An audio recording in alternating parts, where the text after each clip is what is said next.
Campaign 2018 is underway. TheBayNet.com is interviewing candidates in Southern Maryland who are running for office. Today, we're going to meet Ted Haynie. He's a Democratic candidate for County Commissioner in Calvert County's first election district. Ted, welcome to TheBayNet.com. Nice to be here. This is your first foray into politics. Why did you decide to run?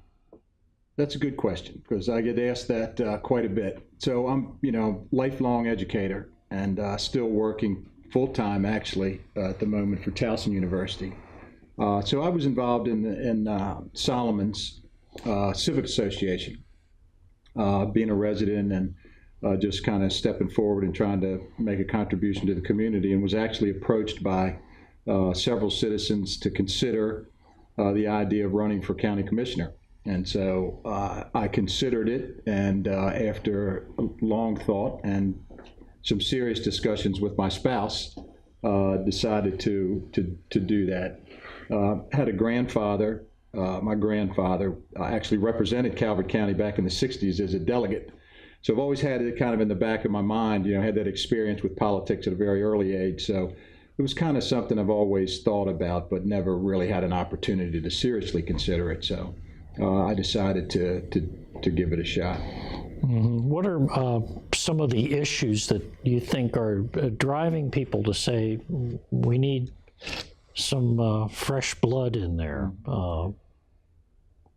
Well, I think when I was approached by some local citizens, there was some dissatisfaction with the way some of the decisions were being made. They felt in Prince Frederick by the current board, they felt there was a bit of lack of transparency in some of the decision making. Some of the decisions seemed to be rushed without a serious look at what was available information. They felt. And some lack of visibility and participation they felt. And these are, coming from some of the people that gave me their rationale for why they would like me to consider running, and from our current district representative. And so all of those things considered, I like to say I'm not really running against anybody. I'm running, on the issues and for, just to be of service and make our community stronger and better. Mm-hmm. Well, let's talk about the community. I'll be right up front with you. Ted Haynie is from the same wonderful community I grew up in. We went to the same high school, a few years apart. He was actually ahead of me, if you can believe that. Yeah. But what brought you to Calvert County? So that same grandfather I told you about, so back in, he was a D.C. person, worked for the Treasury Department, U.S. Treasury, and had a good job up there, government job. But he had a summer place, back in the days before air conditioning, people flocked to the shore, to try to get some cool air. And so he rented a cottage and actually built and rented one of the cottages at the old Carpenter's Beach down on Plum Point back in the 30s, before my time. And so they would go down there in the summers and live really kind of a bohemian kind of existence. There were outhouses they called biffies, and a community well. And so I was 2 weeks old when I made my first journey I was a D.C. native myself, born in Washington, and my mother brought me down to Plum Point Beach when I was 2 weeks old. So I spent many summers when I wasn't playing baseball, which I did most summers, but growing up. But so I spent some time down here, and then my grandfather retired and built a house in the Willows Beach, just north of Plum Point. And so that really became a home, and my parents migrated here in the early 70s, and I followed them in about 75, 76 year. I mark my years by 2 because I'm a school teacher, so I always say 75, 76. Mm-hmm. So that's, and I lived on Plum Point Road for 20 years, raised my three sons there, and now moved down to Solomon's with my wife Laurie and her 2 stepdaughters, Mallory and Elizabeth. Well, all of this intertwines. The nostalgia of what Calvert County was when you were growing up, right. And St. Leonard, of course, was part of that huge period of growth in our school system, and growth and keeping the rural character are huge issues even today. What's your stand on growth control? Are we doing it right?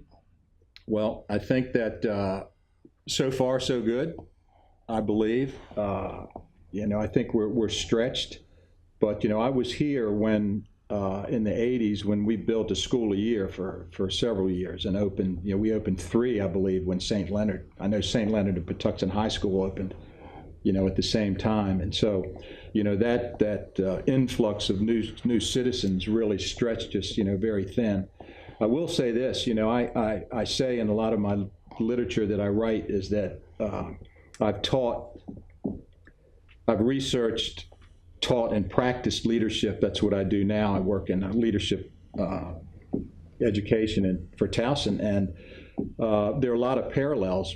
One of the things I believe in strongly is that good leaders are good learners. And so that has been my mission in my campaign since I filed, was to learn as much as I could about the issues and to listen to other candidates and listen to people that are, builders or citizens, and just try to engage as many people as I can to get as much information as I can. One of the things that's been a consistent theme from I haven't heard anybody say anything differently, is that we need to be responsible in our growth. I haven't heard anybody say they are zero growth, they don't want any growth. At the same time, while being responsible and thoughtful in the growth that needs to happen, we also want to maintain the rural character of Calvert County.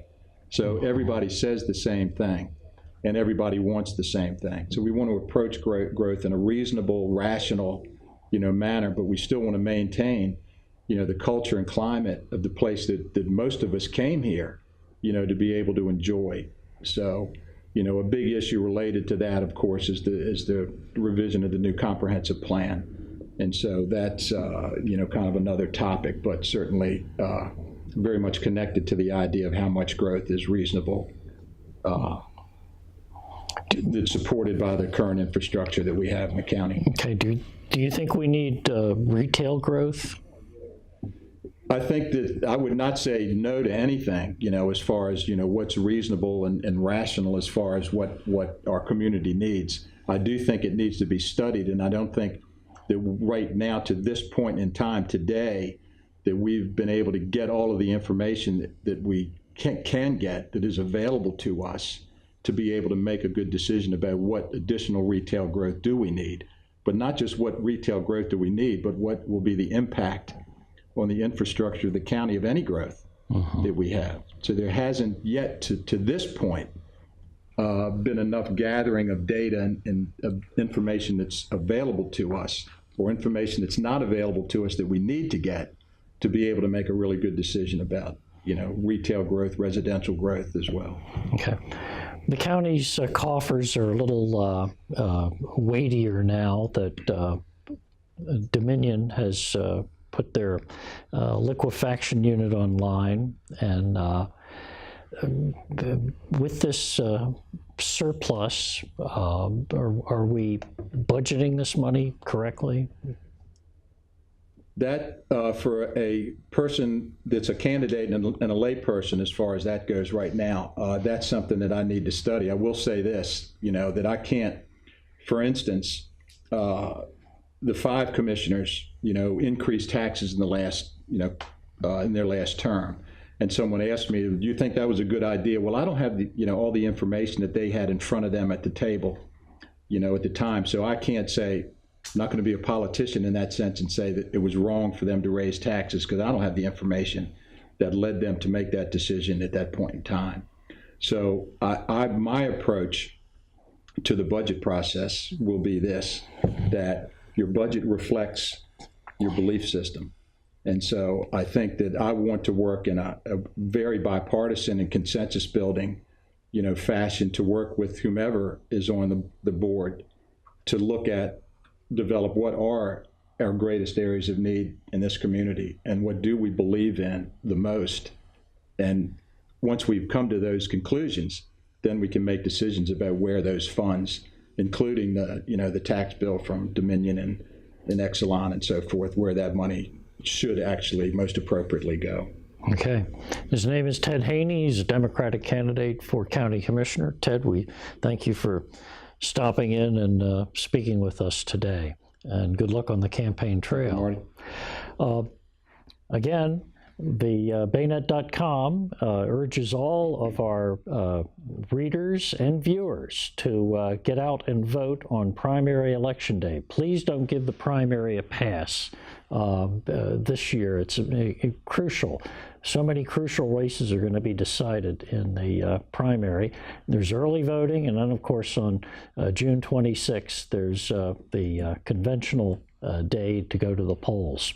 So we hope you'll exercise your franchise and do just that. If you have any questions you want us to ask the candidates, email us at elections@thebaynet.com. For thebaynet.com, I'm Marty Matt.